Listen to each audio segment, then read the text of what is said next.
안녕하세요. 익명의 도시입니다.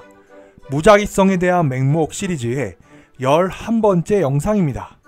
영상을 시청하시기 전에 구독과 좋아요 부탁드립니다. 지금까지 이 영상 시리즈를 시청하신 분들은 한 가지 질문이 떠오를 것이라고 생각합니다. 우리는 미래를 정확히 예측할 수 없고 우리의 예측 능력에 대해 과신하는 것은 문제다. 그리고 자칭 전문가들조차 정확하게 아는 것이 없다. 그렇다면 우리는 무엇을 할 수 있을까요? 그냥 아무런 예측도 하지 말고 가만히 있어야 할까요? 사실 예측하는 것을 그만두는 것은 인간으로서는 불가능합니다. 이는 인간을 인간 그 자체로 대하는 것이 아닙니다. 우리 인간은 스스로 판단을 유보하는 능력을 가르칠 수 없습니다. 왜냐하면 우리가 사물을 바라보는 방식에 이미 어떤 판단이 들어있기 때문입니다.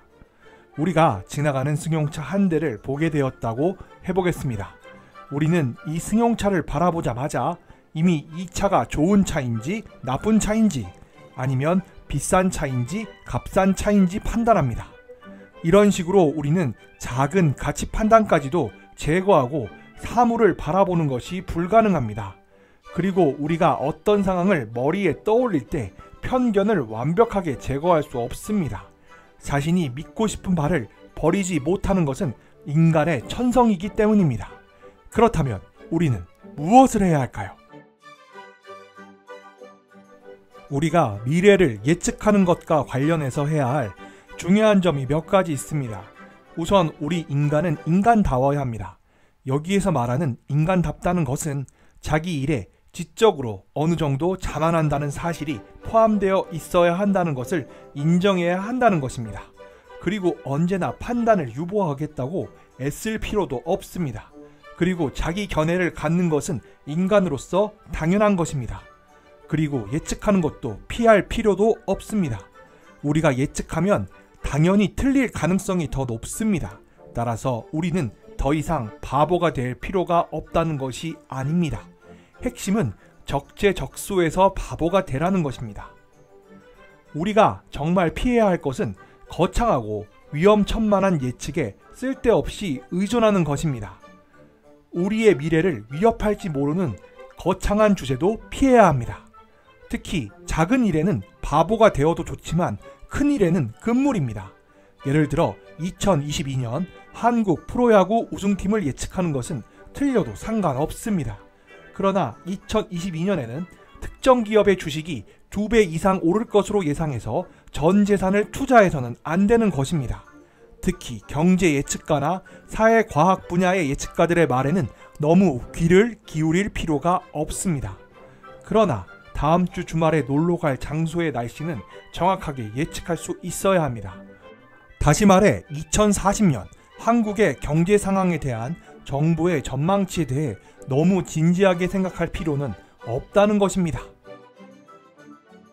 이 영상 시리즈에서 지속적으로 이야기한 것처럼 미래를 정확하게 예측하는 일이 전혀 성공을 거두기 어렵다는 것을 알게 되면 우리는 망연자실해서 무엇을 할 수 있을지에 대해 의심할지도 모릅니다.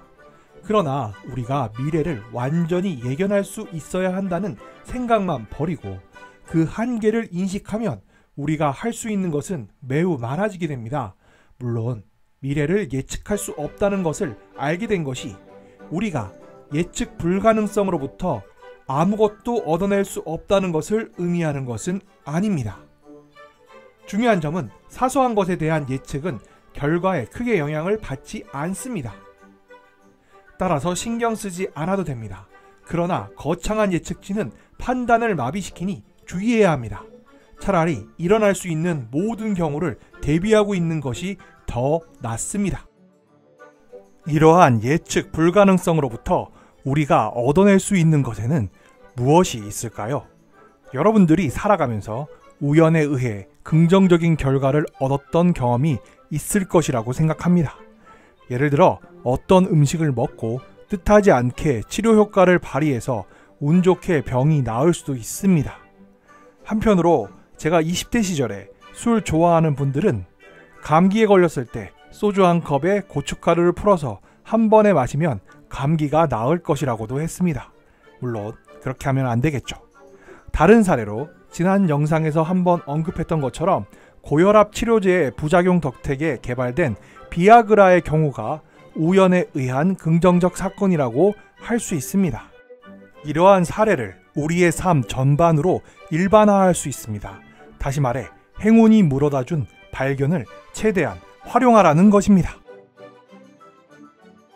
이는 시행착오가 우리의 삶에 도움이 된다는 것인데, 문제는 우리의 심리나 지적인 판단은 시행착오를 좀처럼 인정하기 어려워한다는 것입니다. 다시 말해 거듭되는 작은 실패가 오히려 삶에 도움이 된다는 사실을 받아들이기 어려워하는 것입니다. 일반적으로 인간은 실패에 대해 두려움을 갖는 존재입니다. 우리는 실패를 사랑해야 합니다. 실패에 대한 태도의 차이가 국가의 성패를 좌우하는 경우가 많습니다. 예를 들어 미국의 경우 작은 실패에 대해서 관용적이었기 때문에 많은 분야에서 각종 혁신을 경험했고 오늘날 세계 최고의 경제력을 갖춘 국가가 된 것입니다. 그런 점에서는 현재 대한민국은 젊은 층에게 단 한 번의 실패도 용인하지 않는 분위기라는 점에서 우리에게 시사하는 점이 작지 않다고 생각합니다. 사람들은 실패를 부끄러워합니다. 그러다 보니 사람들은 변화의 비율이 적은 쪽으로 행동하는 전략을 취합니다. 그러나 이러한 전략은 실패를 대규모로 만들 위험성을 안고 있습니다. 예를 들어 무작위적인 변화에 적응하지 못하는 문화가 지배하는 일본에서는 나쁜 결과가 고약한 우연한 장난임을 깨닫지 못합니다. 그리하여 실패란 곧 불명예가 됩니다. 일본인들은 가변적 상황을 몹시 꺼리기 때문에 오히려 파국의 가능성이 높은 전략을 선택합니다. 오늘날 코로나 사태가 전 세계를 휩쓸고 있는 상황에서 일본 정부가 계속 실패하는 결정을 하는 것도 이런 측면에서 기인합니다. 그들은 심지어 통계를 조작해서라도 정부가 실패하는 모습을 보여주는 것을 두려워합니다. 그렇다면 이러한 예측 불가능성이 지배하는 세상에서 우리가 잘 살아가기 위해 필요한 전략은 무엇일까요? 이 영상에서 제시하는 전략이 100% 맞다고 할 수는 없지만 도움이 될 것이라고 생각합니다. 먼저 긍정적인 우연과 부정적인 우연의 차이를 구분해야 합니다. 이 영상에서 제시하는 우연적인 상황에는 긍정적인 상황과 부정적인 상황 두 가지가 있습니다. 부정적인 우연이 출몰하는 분야에서는 예기치 못한 일이 엄청난 충격을 몰고 오면서 심대한 타격을 입힙니다. 이러한 현상이 일어나는 대표적인 분야는 군사, 재난보험, 국가안보와 같은 분야입니다. 그리고 이러한 분야에서는 우연한 사건이 내리막길의 결과를 낳습니다.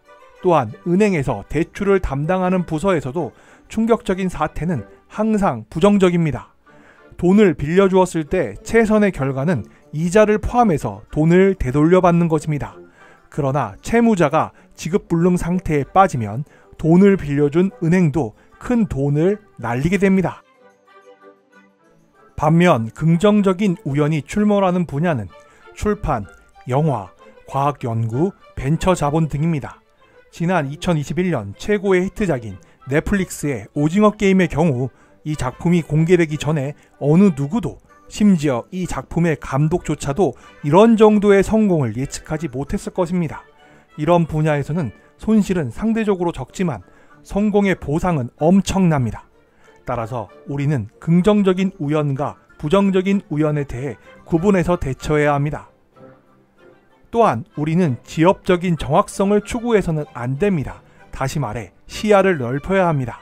우리는 우연적인 상황에 대해 너무 세밀하게 예측해서는 안 됩니다. 우리가 피해를 입는 경우는 대부분 예측하지 못한 일들 때문입니다. 이는 전쟁과 같은 상황에서도 마찬가지입니다. 전혀 예측하지 못한 상황에 의해 군대는 치명적인 피해를 입을 수 있습니다. 그리고 우리는 기회를 놓쳐서는 안 됩니다. 아니면 기회로 보이는 것을 놓쳐서는 안 됩니다. 사실 기회라는 것은 드물게, 생각보다 드물게 찾아옵니다. 우리가 명심할 점은 긍정적인 우연은 항상 사전에 한 번쯤 모습을 보인다는 것입니다. 따라서 여러분이 작가라면 대형 출판사가 당신과의 미팅을 원한다면 선약을 취소하고 응해야 합니다. 우리 앞에 이렇게 문이 활짝 열려있는 기회는 다시 오지 않을지도 모릅니다. 기회란 나무 열매처럼 주렁주렁 달려있는 것이 아님을 대부분의 사람들은 깨닫지 못합니다. 복권은 아니지만 공짜표는 될 수 있는 대로 자주 사야 합니다.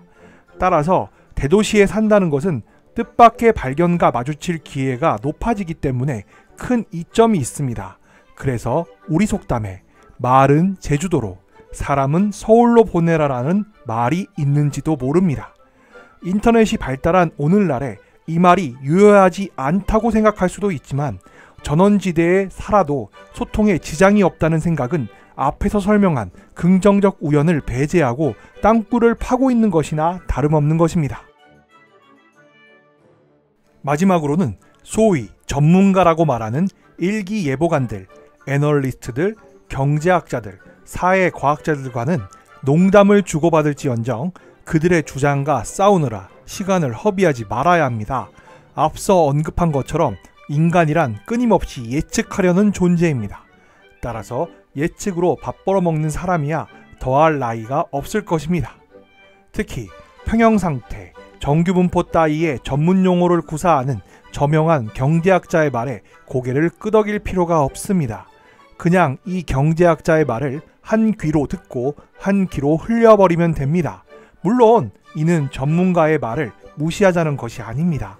여기에서 주장하는 요점은 불확실성이 팽배한 영역에서는 어느 누구도 정확한 미래를 예측할 수 없으니 그러한 예측을 맹목적으로 받아들여 부정적인 우연에 의해 피해를 보지 말자는 것입니다. 오늘의 영상은 여기까지입니다. 지금까지 시청해 주셔서 감사합니다. 이상 익명의 도시였습니다. 여러분의 구독과 좋아요는 영상 제작에 큰 힘이 됩니다.